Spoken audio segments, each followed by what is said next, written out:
Welcome back to my channel. বরাবরের মতো আপনাদের সাথে আছি আমি আপনাদের জানি ভাই প্রাণী ভাই সজীব আসুন নতুন একটা ভিডিও নিয়েছি।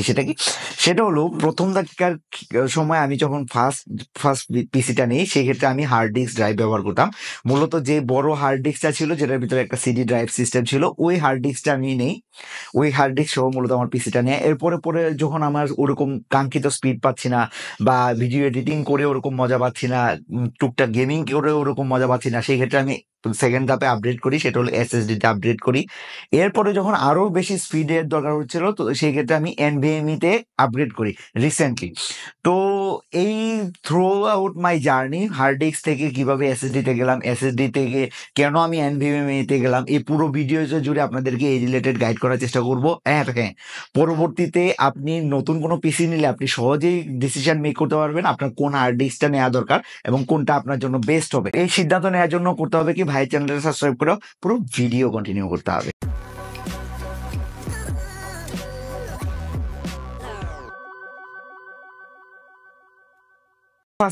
প্রথমে বলে রাখি, আমি ফার্স্ট আমার পিসি নেই মূলত 2008-9 দিকে। তো পিসির সাথে ওরকম আমার ইন্ট্রোডাকশন হইতে থাকে। নর্মালি যে প্রথম পিসিটা নেই, এটা আমার মূলত বাজেটের তো বেশি ছিল না, 27 থেকে 28 হাজার, আই গেস 27 হাজার টাকার মতো। তো ওই টাইট বাজেটের মধ্যে ওনাদেরকে গিয়া জাস্ট আমি বলি, ভাই আমার এই কাজ করব, আমাকে একটা নর্মাল একটা পিসি দেন। ফার্স্ট তো আমি আর ভিডিও এডিটিং এর জন্য নিয়ে প্রথমে আমি ডকুমেন্টস রাইটিং বা এরকম জিনিসের জন্য বলছি। তো ওনারা ওই অনুযায়ী কাস্টমাইজ একটা পিসি বিল্ড করে দিছে, ওইটার মধ্যে মূলত হার্ড ডিস্ক ড্রাইভটা ছিল। তো ওই হার্ড ডিস্ক ড্রাইভটা দিয়ে যখন আমি আমার কাঙ্ক্ষিত স্পিড পাইতেছিলাম না, তখন অ্যাপ্রক্সিমেটলি 2012-13 এই টাইমের দিকে দেখা যাইতেছে ওই পিসিটা নিয়ে আমি অনেক হার্ডশিপের মধ্যে যাইতেছি। দেখা যাইতেছে একবার ক্লিক করার পরে 10-15 সেকেন্ড পরে ক্লিক হচ্ছে, মানে খুব স্লো হয়ে গেছে। পরে ইন্টারনেটে ঘাটাঘাটি করার পরে দেখলাম যে আমি একটা এসএসডি তে যদি আপগ্রেড করি, পিসি স্পিডটাও হয়তো বাড়তে পারে। যখনই আমি একটা এসএসডি ইনপুট করলাম, দেখা গেল পিসি স্পিড মনে করেন ধরেন হার্ড ডিস্কে যদি 10 গতিতে দৌড়ায়, আপনার এসএসডি তে কনভার্ট করার পরে এটা স্পিডটা আলটিমেটলি 80 তে উঠে গেছে। আমি তো একেবারে মনে করেন একটা ম্যাজিকের মতো পিসি স্পিডটা চেঞ্জ হয়ে গেছে।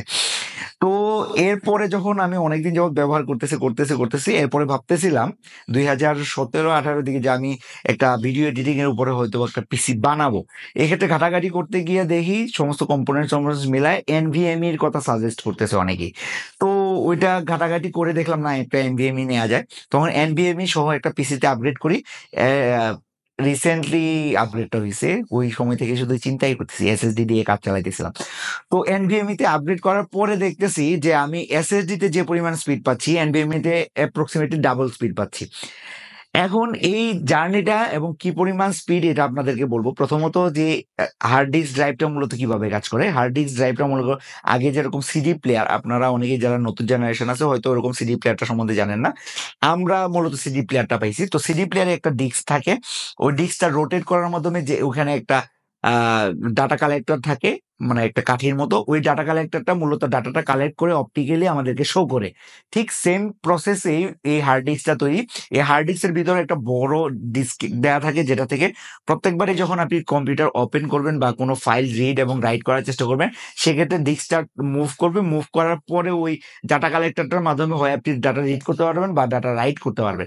যে কারণে নর্মাল হার্ড ডিস্কের চাইতে ওটাতে বেশি সময় নেই, কারণ জিনিসটা হলো মেকানিক্যাল হওয়ার কারণে আপনার স্পিডটা অনেক কম আসে। এখন আসতে পারেন যে আপনার আচ্ছা ওখানে রিড এবং রাইটের স্পিডটা কত। নর্মালি কাগজ কলমে বলে 50 থেকে 160 এমবিপিএস কোম্পানিগুলো দাবি করে, কিন্তু আপনি যখন নর্মালি ডে টু ডে লাইফে দেখবেন 25 থেকে 30 এমবিপিএস হাই আপনি স্পিড পাইতে পারেন। এটা হলো হার্ড ডিস্কের রিড এবং রাইট ক্যাপাবিলিটি।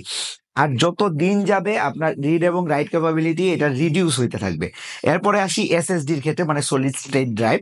এখন আপনার মনে প্রশ্ন আসতে পারে, ভাই এটা তাহলে কিভাবে তৈরি? এটা মূলত আপনার পকেটে যে পেন ড্রাইভটা আছে, ওইটার মতো একটা ফিক্স যন্ত্রাংশ, মানে একটা ফিক্স বোর্ডের মাধ্যমে তৈরি।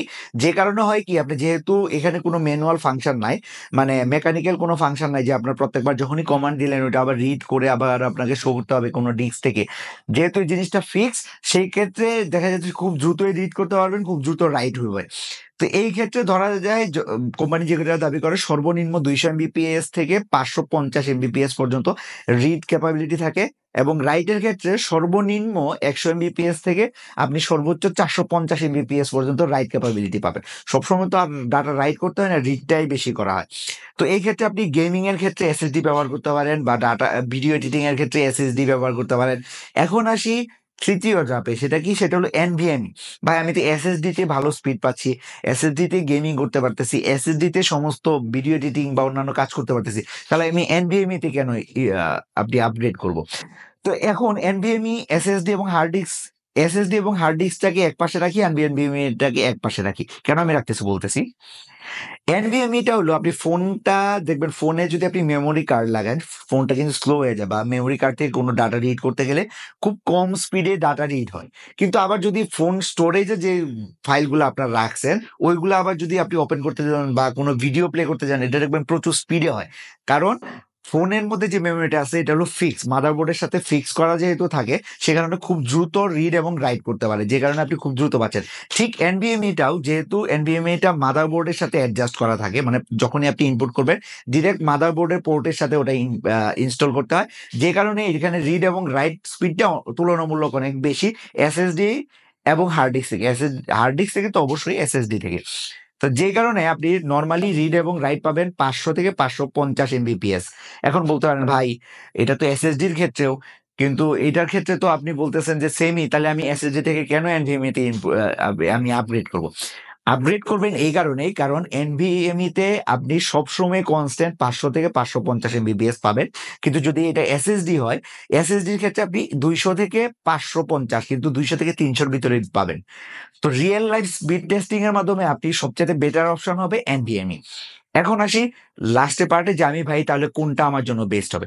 যদি আপনি ডে টু ডে লাইফে ডকুমেন্টস রাইট করেন, ওরকম আপনার কোনো গেমিং নিয়ে চিন্তা ভাবনা নেই, টুকটাক গেমিং টেমিং করেন, তাহলে আপনার জন্য হার্ড ডিস্ক তো কখনোই ভালো না। আমি বলবো বর্তমান সময়ে হার্ড ডিস্ক নেওয়ার কোনো দরকার নাই।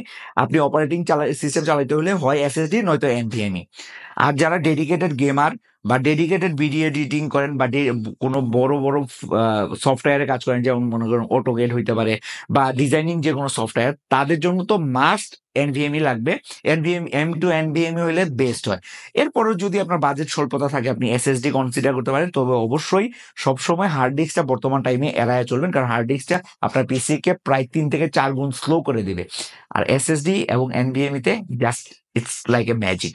তো এটাই ছিল পুরো ভিডিওটা কেমন লাগলো অবশ্যই জানাবেন, আর হ্যাঁ, সুদ মুক্ত থাকার চেষ্টা করবেন। আসসালামু আলাইকুম।